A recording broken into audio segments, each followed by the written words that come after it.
ఓం నమో భగవతే వాసుదేవాయ. ఘంటసాల గారు గానం చేసిన భగవద్గీత నాదొక చిన్న ప్రయత్నం. పార్థాయ ప్రతిబోధితాం భగవతా నారాయణేన స్వయం వ్యాసేన గ్రథితాం పురాణమునినా మధ్యే మహాభారతం అద్వైతామృతవర్షిణీం భగవతీం అష్టాదశాధ్యాయనీం అంబా త్వామనుసంధదామి భగవద్గీతే భవద్వేషిణీం భగవద్గీతే భవద్వేషిణీం.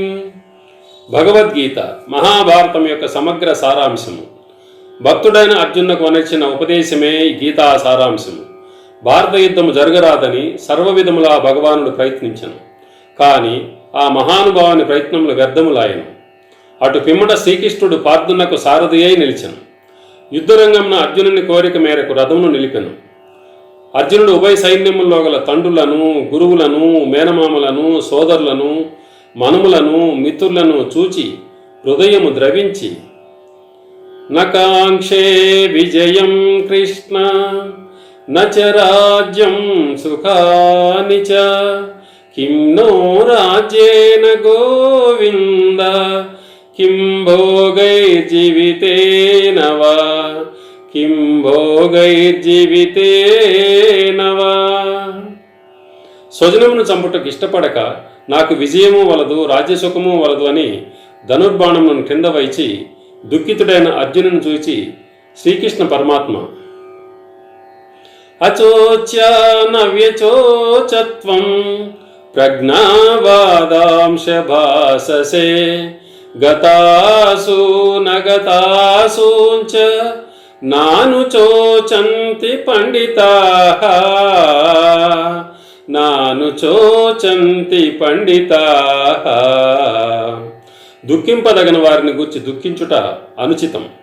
ఆత్మానాత్మ వివేకులు అనిత్యములైన శరీరమును గూర్చి గాని నిత్యములు శాశ్వతములు అయిన ఆత్మలను గూర్చి గాని దుఃఖింపరు. దేహినోస్మిన్ యథా దేహే కౌమారం యవ్వనం జరా తథా దేహాంతర ప్రాప్తి ధీరస్తత్ర న ముహ్యతి. జీవునకు దేహమునందు బాల్యము, యవ్వనము, ముసలితనము ఎట్లో మరొక దేహమును పొందుట కూడా అట్లే. కనుక ఈ విషయమున ధీరులు మోహమునందరు. వాసాంసి జీర్ణాని యదా విహాయ నవాణి గృహ్ణాతి నరోపరాణి తథా శరీరాణి విహాయ జీర్ణాని అన్యాని సంయాతి నవాని దేహే. మనుషుడు ఎట్లు చినిగిన వస్త్రమును వదిలి నూతన వస్త్రమును ధరించును, అట్లే ఆత్మ జీర్ణమైన శరీరమును వదిలి కొత్త శరీరమును ధరించుతున్నది.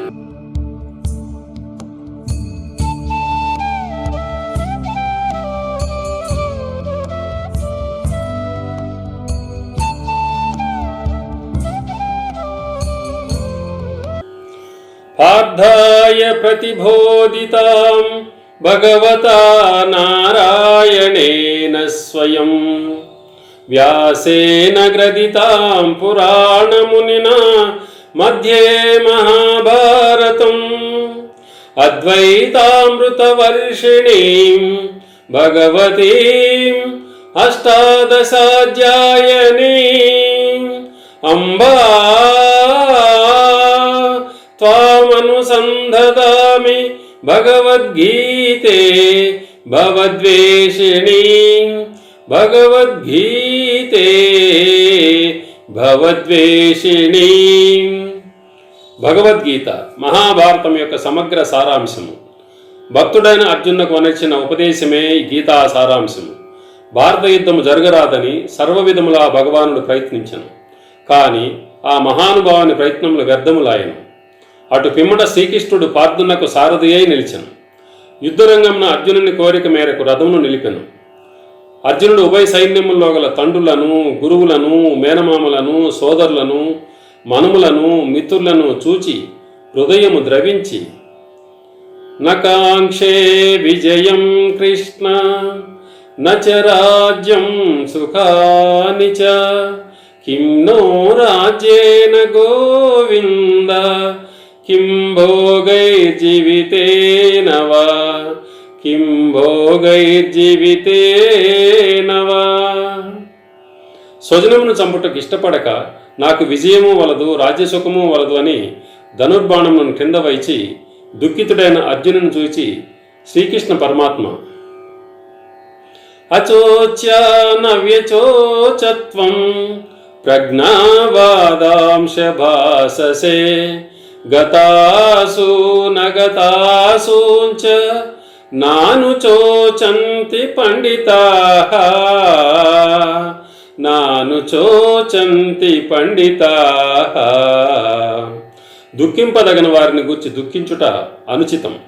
ఆత్మానాత్మ వివేకులు అనిత్యములైన శరీరమును గూర్చి గాని నిత్యములు శాశ్వతములు అయిన ఆత్మలను గూర్చి గాని దుఃఖింపరు. దేహినోస్మిన్ యథా దేహే కౌమారం యవ్వనం జరా, తథా దేహాంతర ప్రాప్తి ధీరస్తత్ర న ముహ్యతి. జీవునకు దేహమునందు బాల్యము, యవ్వనము, ముసలితనము ఎట్లో మరొక దేహమును పొందుట కూడా అట్లే. కనుక ఈ విషయమున ధీరులు మోహం నొందరు. వాసాంసి జీర్ణాని యదా విహాయ నవాణి గృహ్ణాతి నరోపరాణి, తథా శరీరాణి విహాయ జీర్ణాని అన్యాని సంయాతి నవాని దేహే. మనుషుడు ఎట్లు చినిగిన వస్త్రమును వదిలి నూతన వస్త్రమును ధరించును, అట్లే ఆత్మ జీర్ణమైన శరీరమును వదిలి కొత్త శరీరమును ధరించుతున్నది.